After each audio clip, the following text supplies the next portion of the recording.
নাগরিক হিসেবে রিনাউন একজন সারা বিশ্বের অ্যাসেট হয়ে তার প্রতি যে বাংলাদেশের মানুষের আকাঙ্ক্ষা, যে প্রত্যাশা, সেটি কিন্তু সাকিব আল হাসানের মাধ্যমে প্রস্ফুটিত হয়নি। এই জন্যই মানুষ তাকে ধিক্কার দিয়েছে। বিভিন্ন গ্রাফিতি এঁকে দেয়াল অঙ্কন করে সশরীরে আপনারা দেখেছেন, আপনাদের মাধ্যমে আমরা দেখেছি যে তাকে জুতা প্রদর্শন করা হয়েছে। এটি কিন্তু খেলোয়াড় হিসেবে নয়, এটি একজন সাধারণ নাগরিকের লেবাস ধারণ করে এবং এই স্বৈরাচার সরকার শেখ হাসিনা তাকে তার যে লেবাসের উপর অঙ্কন করে স্বৈরাচারের চেহারা দিয়ে তার এজেন্ট করে নিয়ে সেই হিসেবে কিন্তু আজকে এই ঘৃণার জন্ম হয়েছে সাধারণ মানুষের এই সাকিব আল হাসানের। আমি আবারও বলছি, বিনয়ের সহিত বলছি, সাকিব আল হাসানকে খেলোয়াড় হিসেবে আমরা যথেষ্ট শ্রদ্ধা করি। আমাদের বিশ্বের অনেক বড় সম্পদ, আমাদের বাংলাদেশের মানোন্নয়ন, আমাদের বাংলাদেশের মিরর। বাট সেই সাথে এটা আপনাদের ভুলে গেলে চলবে না, এই সাকিব আল হাসানের ভূমিকা নিয়ে প্রশ্ন আছে। সংসদ সদস্য তাকে উস্কানি দিয়ে, প্ররোচনা দিয়ে তাকে একরকম আমি বলবো অ্যাডভার্টিজমেন্ট বানানো হয়েছিল সেই নির্বাচনের সময়।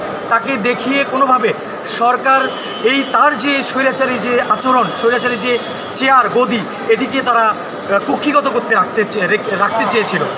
এই যে একটা সবক গণতন্ত্রের নামে যে এই ধরনের সম্পদগুলো নষ্ট করা, আমি মনে করি আজকে সাকিব আল হাসানের পিছনে যারা দায়ী তাদেরকেই আগে বিচারের আওতায় নিয়ে আসতে হবে।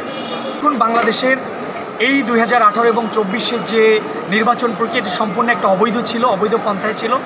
সেই অবৈধ পন্থায় যেহেতু সাকিব আল হাসানকে যুক্ত করা হয়েছে, সরকারের কাঠামোর মধ্যে নিমজ্জিত ছিল, খেলোয়াড় হিসেবে নয়, সরকারের কাঠামোগত জায়গায় সে কিন্তু একজন পার্সন। সেই হিসেবে এই ধরনের হত্যাযজ্ঞে একজন সংসদ সদস্য হিসেবে কনস্পাইসি যদি থেকে থাকে, এটি সম্পূর্ণ আইনানুগ বিষয়, গতানুগতিক বিচারের প্রক্রিয়ার বিষয়। আমরা মনে করি অভিযোগ যেহেতু এসেছে, জনমানুষের ক্ষোভ হয়েছে এবং মানুষের জনতার রোষ সেখানে চলে আসছে, সেটির বিবেচনায় আমি মনে করি সুষ্ঠু তদন্তের মাধ্যমে এই খেলোয়াড়ের যে তকমা সেটি না দিয়ে সত্যিকার অর্থেই কোনো ধরনের ষড়যন্ত্রে লিপ্ত ছিল কিনা সেটির বিচার হওয়া দরকার। এটি আমি আপনাদের কাছে নিবেদন করি।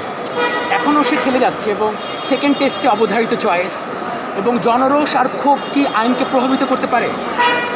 দেখুন, জনরোষ আর কনস্পাইসি সেটি কিন্তু বিভিন্নভাবেই হয়ে থাকে।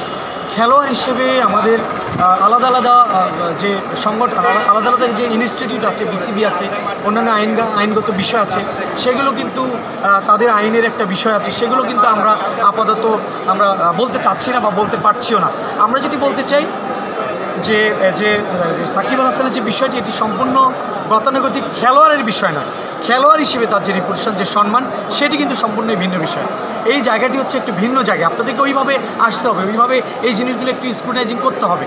তাহলেই হয়তো সত্যিকার অর্থেই এই ঘটনাগুলোর সাথে আজকে আসামি হওয়া বা মামলায় জড়ানো বা কোনোভাবে খেলোয়াড় হিসেবে ইমেজ নষ্ট হচ্ছে কিনা, মানুষ সেটিকে কোন দৃষ্টি দেখছে, এটি কিন্তু আসলেই সেই সত্যি জিনিসটা বের হয়ে আসবে। তো আমি চাই যে আপনাদের মাধ্যমে সঠিক তথ্য বের আসুক, আইনগতভাবেই সেটি চলে আসুক, আর আপনাদের মাধ্যমেই আমরা আশা করছি সত্যিকার নিউজটি পাবো এবং যথাযথভাবে যদি কোনো ধরনের, শুধু সাকিব আল হাসান না, খেলোয়াড় হিসেবে, আবার বলছি খেলোয়াড় হিসেবে নয়, যে কোনো পার্সন, সে যেই হোক, দেশে বিদেশে যেই ষড়যন্ত্রকারী হোক, যদি কারো বিরুদ্ধে কনস্পাইসি থাকে, গতানুগতিক